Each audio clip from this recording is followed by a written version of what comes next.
Women Taking the Lead, episode 28. I think people chase dreams and it's wonderful to dream and aspire to do bigger, better things and dream big. I often talk about dreaming big, but at some point you have to put it all in perspective and just prepare yourself for the opportunity.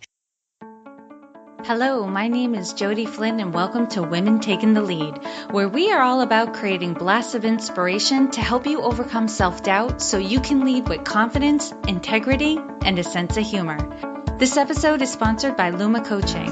Want some support to get your dreams off the ground? Go to womentakingthelead.com/coaching to sign up for a consultation with me. Now, your future awaits, so let's get started. Hello, everyone, and thank you for joining us today. I'm here with Dr. Angela Walker Franklin, who became Des Moines University's 15th president in the spring of 2011. She is a native of McCormick, South Carolina, and a 1981 Phi Beta Kappa and magna cum laude graduate of Furman University, a small liberal arts college in Greenville, South Carolina. She is a licensed clinical psychologist. She completed her PhD in clinical psychology at Emory University, followed by a year-long clinical internship at Grady Memorial Hospital. Dr. Franklin has worked in higher education for more than 20 years. Prior to her arrival at DMU, she held faculty and administrative positions at both Morehouse School of Medicine in Atlanta, Georgia, and Meharry Medical College in Nashville, Tennessee. Dr. Franklin, that is just a little intro for everyone. I know you have more to say, so tell us more about you and your own humble beginnings. Well, thank you so very much. I really appreciate the opportunity to talk with you today. Of course, I'm a small town girl. I came from McCormick, South Carolina. And to put that in perspective for those who know little towns, my hometown to this day still is probably no more than 5,000 people.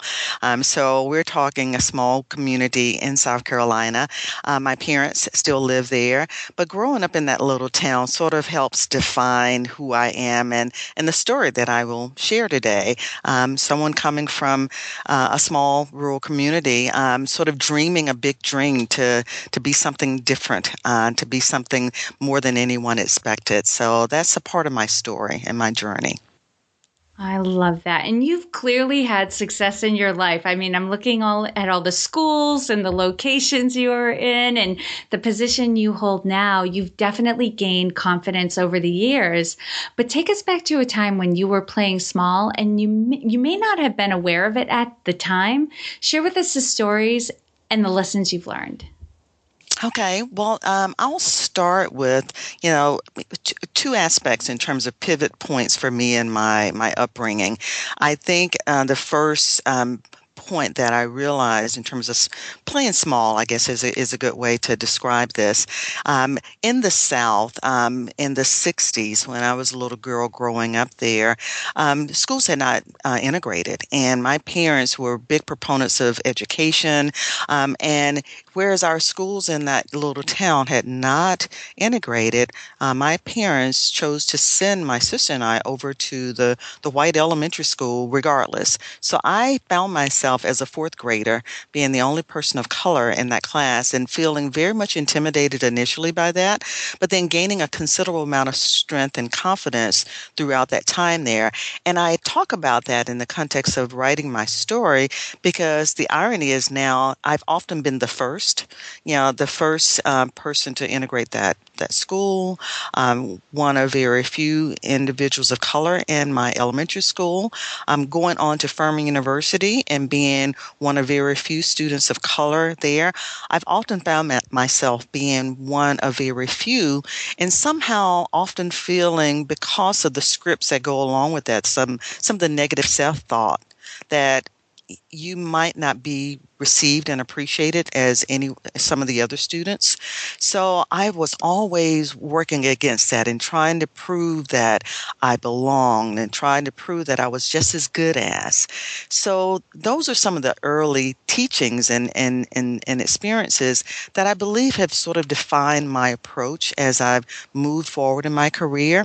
I was always thinking to be be better than anyone expected, and feeling a considerable amount of satisfaction and being able to surprise people with that. So those are some of my early experiences. Now that then goes on to finding myself being a college professor at Morehouse School of Medicine after graduating from Emory. And again, having this sense of, well, where do I go in higher ed? Will I be perceived to be good enough to be a senior administrator in higher ed? And some of those same thoughts came back to mind, even as an adult, so much so that by then I have children and my sons are all talking about what they want to be when they grow up. And I said, well, mommy doesn't know what she wants to be either when she grows up. And the challenge of being able to be honest with yourself, to say, I'm not sure I'm where I want to be, but this is what I aspire to be, and feeling comfortable in the not knowing and being able to take that and move to the next level. Wow, that is amazing. I had no idea. And I love how you were expressing how you've gotten comfortable with being one of the first and a pioneer and being different from everyone else around you. And you've gained strength from, knowing you can prove yourself, like you're more than capable. And it's a challenge when you get into those situations. But I also heard you saying, and correct me if I'm wrong, but it's also important to get to a point where in your heart of hearts, you don't need to prove yourself. You are good enough. Right. And that's becoming comfortable with yourself, and along the journey, you get to a place where you're no longer looking for the external validation of that. You have enough from within. And I think everyone goes through that in life, that they question whether or not they're good enough, or they've made the right choice, or they're in the right profession, or, that they are moving in the right direction. All of that is normal. And everyone goes through some variation of that, from whether you're in high school trying to figure out what college you want to attend, whether you're in college and trying to figure out what career, or being in a career and realizing, well, maybe I didn't pick the right profession, and maybe now I need to think of doing something different. All of those feelings of, I'm not sure yet if I'm where I need to be, but eventually you get to a place of comfort. And what for me was getting to a point that I realized, what maybe I've been doubting myself way too much. These feelings of doubt, have sort of interfered to some extent with my being able to get past this point. And I just let go of that, and some of it was somewhat of a spiritual journey for me. And I had to sort of step out on faith, and in a great extent, to say, well, maybe I'm okay. And maybe it's okay for me to not know. And maybe I'm trying too hard to figure it out. Maybe I should just let go and allow things to happen. So I got to a point where I stopped worrying so much about how do I get there. And once I did that, the interesting change for me was then the opportunities seemed to come to me. And it was more of sort of divine intervention, perhaps, but it was more of a sense of comfort in knowing that there's a purpose out there for me. I may not know what it is right now or how I'm going to get there, but I have to have faith and confidence in my own ability that when that opportunity presents itself, I will be ready.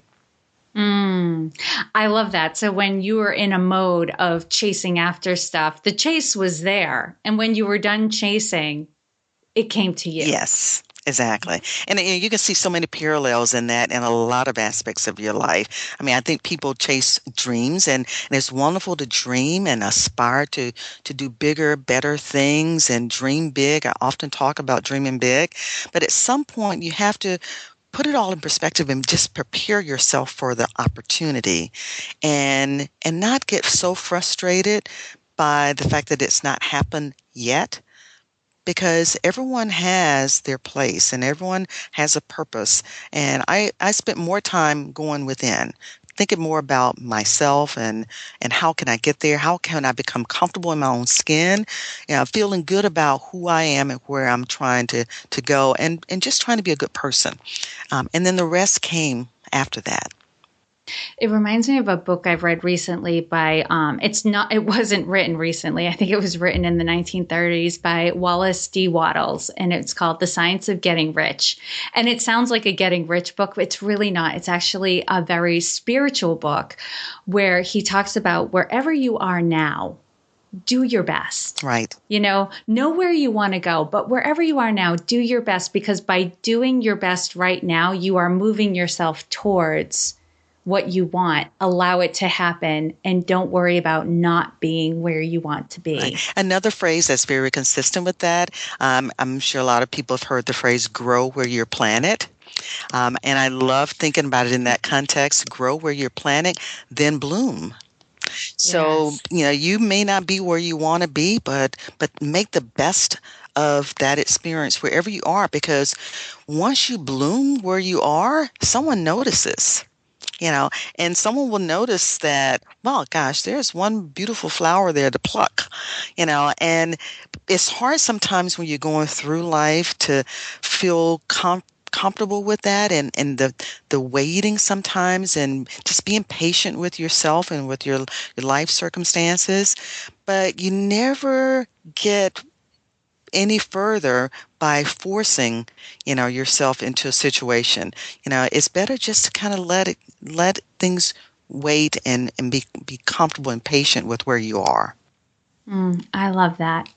Now, Angela, share with us a time in your journey when you had a wake-up call. Take us back to that moment and share with us the steps you took that led to your success. Okay, wow, the wake-up call. I think the wake-up call for me, just in terms of my professional journey, was when I had gotten to a place where a college presidency was what I was aspiring to do. And it became a calling for me. And I just knew this is what was intended for me. This was going to be my purpose. I loved academia. I loved being in higher ed. I loved teaching. And I knew this was a part of my journey. Didn't know quite how it would get there, but I started being nominated for college presidencies around the country. And coming from the South, I was hoping to stay in the South because my family's there, my roots are there. And just the reality of opportunities and whether or not I would be accepted and respected in a role in the South sort of came to me, and that was the rude awakening for me. I think it was the reality of being in a search for a college presidency in some parts of the country and in some areas, and realizing they were not necessarily ready for a person of color. And that was sort of a rude awakening. And I thought, wow, there's subtleties of racism, are out there, no matter whether people want to believe it to be the case, but that's the reality that we still live with today. Hopefully, we're not in a post-racial society yet. Perhaps we will get there one day. But that was sort of the wake-up call for me, that I might aspire to be a college president, but I now need to find the best place where I fit. And I have to be in a place where I'm going to be appreciated and respected in the role. And whereas I might have loved to have stayed in the South, the opportunities might not have been obvious or as great for me in the South. So I decided to start looking outside of that. The fact that I'm in Iowa, was a surprise for me because I never been here before, never even visited the state. But again, it was one of those situations where I had prepared myself for a college presidency as best that I could in terms of, all of the experiences, the job experiences, the opportunities for training, some professional development. I went to a lot of programs that prepare leaders in higher ed. I made myself available for all of those opportunities. I had wonderful mentors, and I call myself a sponge. I would spend a lot of time trying to learn and soak it all in and understand what it means to be a leader of an academic institution. And then I waited to see what the opportunities would be. But it was a phone call to come take a look at this position, which sort of came from out of nowhere. So again, not expected, but coming to a place that really wanted me for me, that wanted me because of the preparation that I'd done. I hear the members of my board of trustees that hired me talk about how once they saw my resume, they were looking for the kind of person that had the background and experiences that I had. The fact that I happened to be a woman and a person of color was icing on the cake as far as that they tell the story. It's like, well, we were looking for someone with the skill set, and the fact that you're a woman and a person of color just made it even nicer. So to come into a place where you are received that way is an affirmation that, gosh, I never expected it to be this way, but wow, what a wonderful opportunity. And it's a great place, a great fit, wonderful university, wonderful people, and a very noble mission in terms of the organization that I now serve. What a change from the first experience you were having when you first set out to become the president of a university. And, that seems to be a trend with the last few guests I've had, where they were describing situations that were, to put it mildly, less than ideal. And somewhat disappointing. It must have been disappointing, after all these years, to find that racism is still alive and still impacting your life, however subtly, or not so subtly.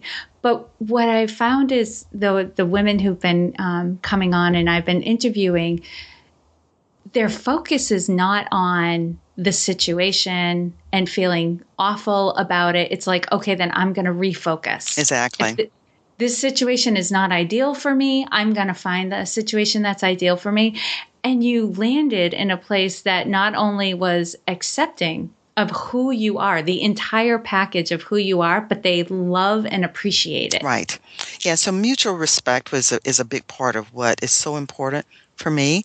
And I never would have imagined being in this place. That's why my book is entitled An Unconventional Journey and an Unlikely Choice, because I really thought I was the unlikely choice. So those little demons from the past did come back, those feelings of self-doubt, because once I entered the search, even though they were calling me to say, come take a look, we really want you to look at this opportunity. There's a college presidency. It's in Des Moines, Iowa. I thought, gosh, sounds wonderful, but of course they wouldn't hire me.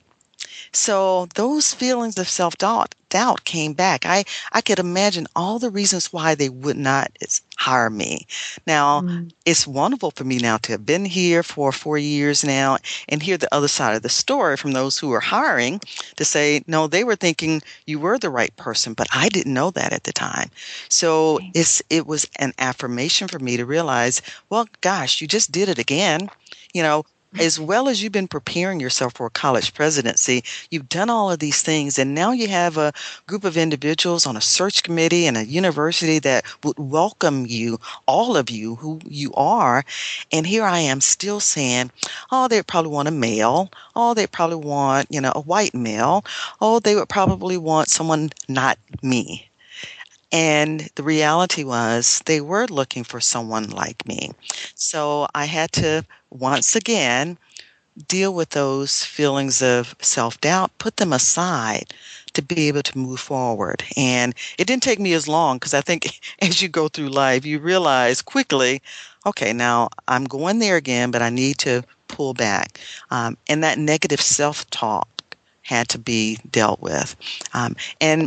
But being only human, everyone goes through those feelings of perhaps this is not the right experience, but it ended up being the right experience for me, a great organization and a great fit. And that really underscores the importance that sometimes, even if we've made up our mind that other people are going to judge us and find us wanting, sometimes we just have to put it aside and think, well, let me just see. Yes. Let me try it. Don't be quick on the draw to say it can't happen. It's not worth my time. Right. And a lot of my friends, were shocked that I would choose to come so far away from family and in a part of the country I'd never been. And I actually started in my job here alone, and my family didn't even move up with me. So, talking about stepping out on faith, yes. Because I'm in a new place, a new environment, people that I have no experience with, but I had a considerable amount of comfort, just internally, that once I said yes and I would come, I felt that I was here for all the right reasons. This was the calling. This was fulfilling a purpose, and it was all meant to be. So I started my job here 4 years ago with that backdrop that, this is so unusual for me to be in this place. You know, it must be for real. It must be because this is a part of my calling and a part of my purpose. And that helped me actually get through some of the leadership challenges that come along with any new leader. Because once you arrive in a new organization, you're going to be faced with some tough decisions, whether it's personnel or, issues around growing the enterprise, whether it was programming or, you know, budget cuts, whatever the challenges would be for every new leader. You know, I had to make some of those tough calls in my first few years here, and I did it with all the right, vetting and processing and debate and working with the board leadership to say, this is what I see. And they trusted me in those decisions, which I really appreciated. And we did it, together. I never felt I was alone.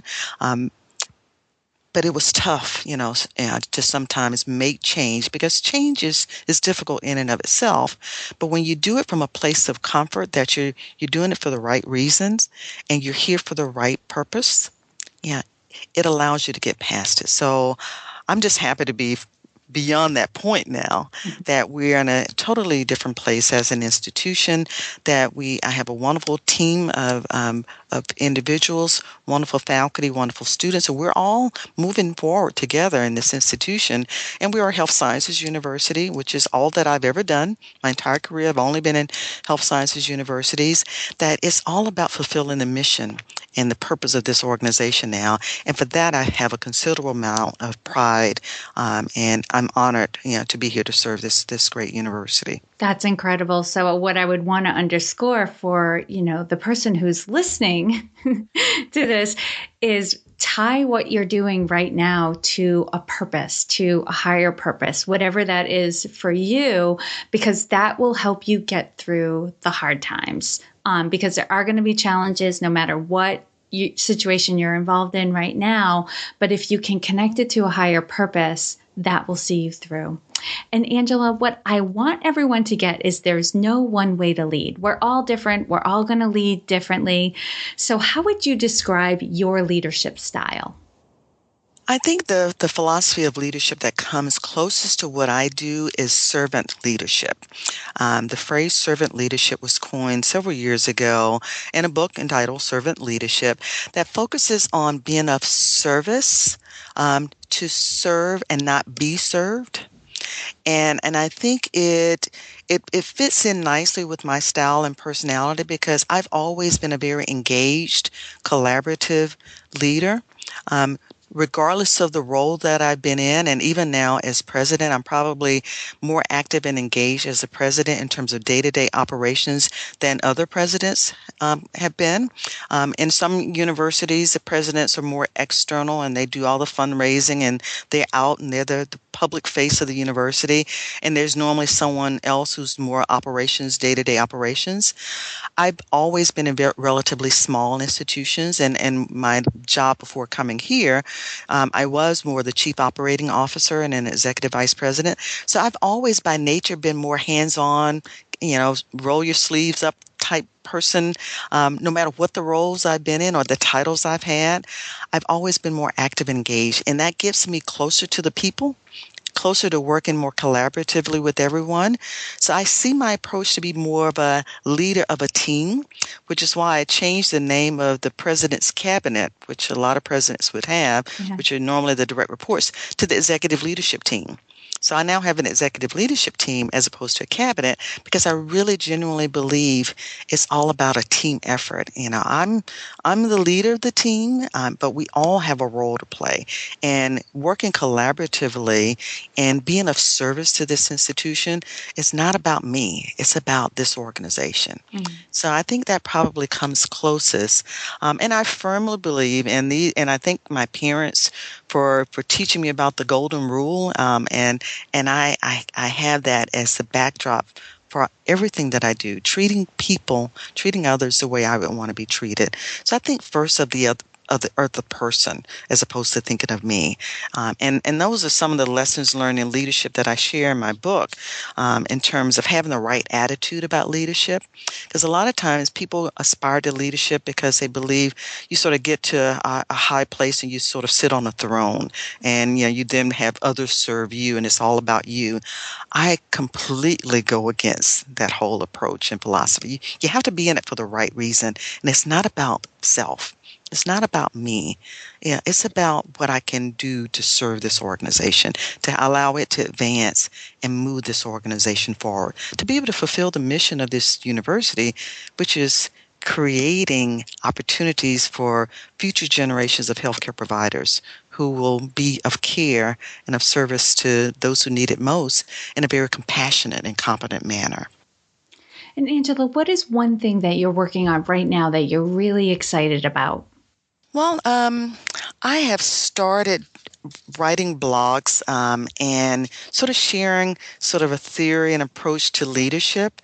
It sort of started with me putting some ideas down in my book, but I began sharing more and more perspectives on a philosophy of leadership and an approach to developing sort of the inner style of leadership. It's one thing to go to classes and professional development, but I mean, there's another layer, and it's really more impactful, and it's issues around moral character, integrity, treating people with compassion and kindness, and sort of leadership with a personal touch. You might have heard people refer to that. So I'm trying to define that myself. So I'm spending quite a bit of time writing and blogging around issues that relate to personal development and aspirations for leadership. So there's that on the personal side. As far as my university, I proudly say we are all about focusing our approach to teaching and training the next generation of healthcare providers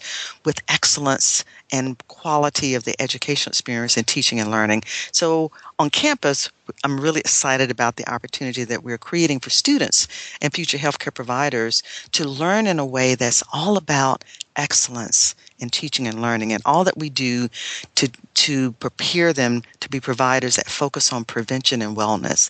That's sort of the basis and the focus of who we are as an academic institution. So those are the two things, more personal and then professionally in terms of my lead in this organization.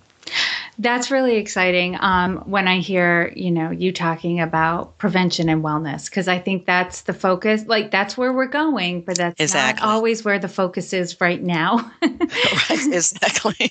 Yeah, we need to, as a country, we need to shift away from this illness model to a wellness model. And, that's what we are all about here as an academic health center in a health sciences university. We do a lot of that in the whole approach to how we train our students, from an elective and healthy cooking, is the most popular elective our students can take here. We have a wellness kitchen, which is a little bit unusual. We have a wellness center on campus.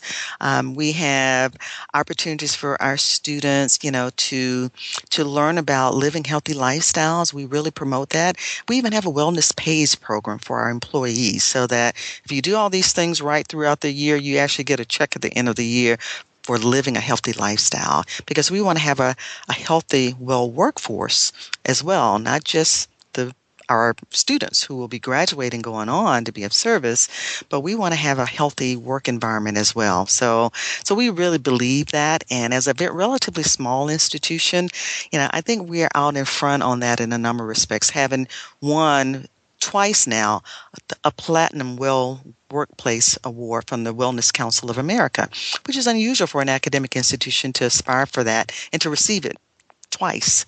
So we're a Platinum Well Workplace recipient, which we're really proud of. Oh, congratulations. Okay, now I'm going to do a quick leadership roundup, few quick questions for you. Okay. What is one practice that makes you a better leader? I think being a good listener would be the one thing that I would put high on the list. Being trained as a psychologist, you're actually trained in how to be a good listener and in terms of the therapeutic relationship. But I think every good leader needs to be a good listener. So I would put that first. And what is one book that you would recommend to a woman to help her develop in her leadership? I love Sheryl Sandberg's Lean In. Mhm. I think that was a book that I read and then decided I'm going to go ahead and put this down and write it and see if somebody would publish this story, this journey. I think she captures the essence of what I think a lot of women struggle with, and that is sometimes being a little unsure, a little uncomfortable, being not, confident enough to step in and lean in, sort of sitting a little bit on the sidelines, waiting to be asked, but to step out, sometimes stepping out on outside of our comfort zone to engage. And so that's the one book that I would offer as one to recommend. I love And of that. course, my story would be also another one to Yeah, go to for read it. as well, The Unconventional Journey and An Unlikely Choice. Love it. Okay. And what is your favorite healthy food? Well, that one, I love spinach. So if I only picked one, I would start with spinach. But a perfect dinner for me is salmon on spinach.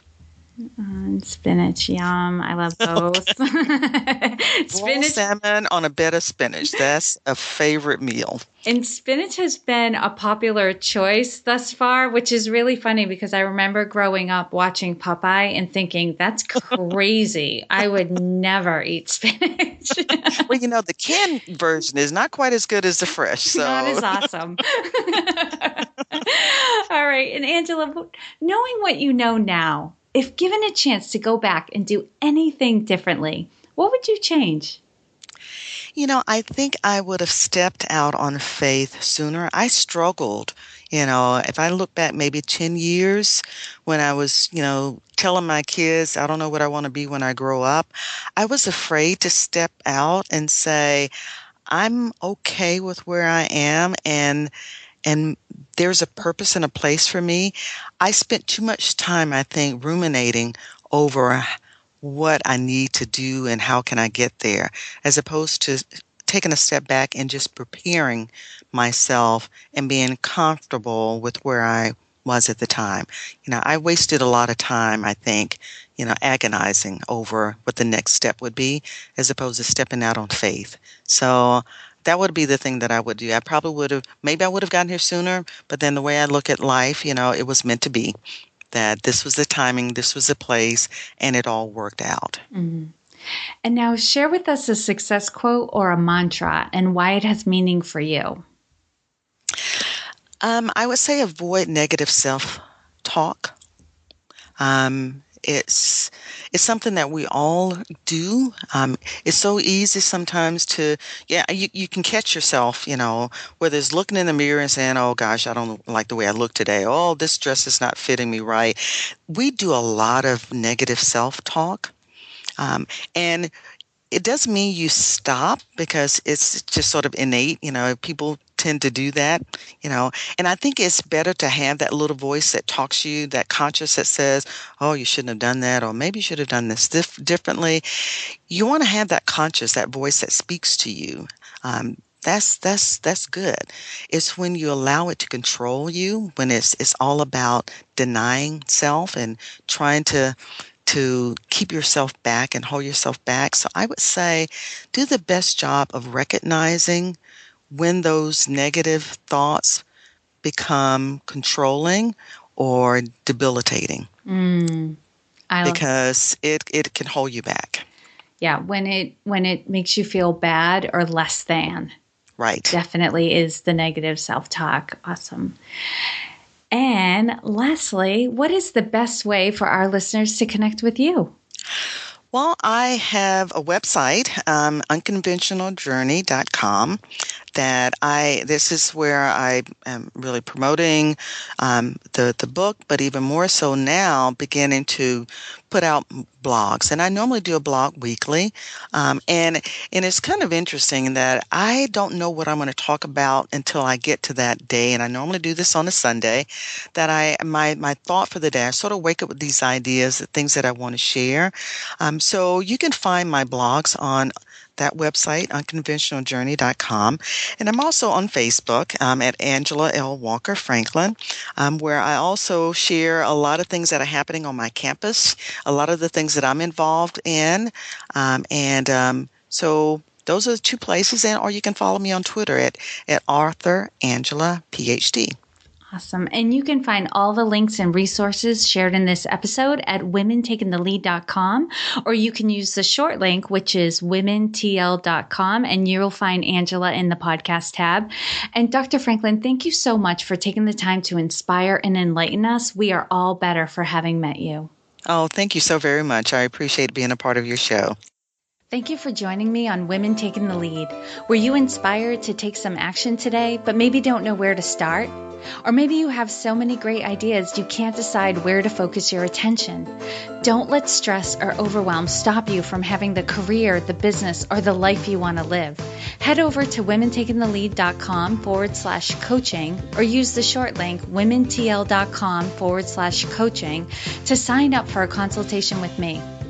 And to strengthen you on your leadership journey, I'd like to send you off with a quote from Marianne Williamson, so here goes. Our deepest fear is not that we are inadequate. Our deepest fear is that we are powerful beyond measure. It is our light, not our darkness, that most frightens us. We ask ourselves, who am I to be brilliant, gorgeous, talented, fabulous? Actually, who are you not to be? You are a child of God. Your playing small does not serve the world. There is nothing enlightened about shrinking so that other people won't feel insecure around you. We are all meant to shine as children do. We were born to make manifest the glory of God that is within us. It's not just in some of us, it's in everyone. And as we let our own light shine, we unconsciously give other people permission to do the same. As we are liberated from our own fear, our presence automatically liberates others. Again, thank you for joining me, and here's to your success.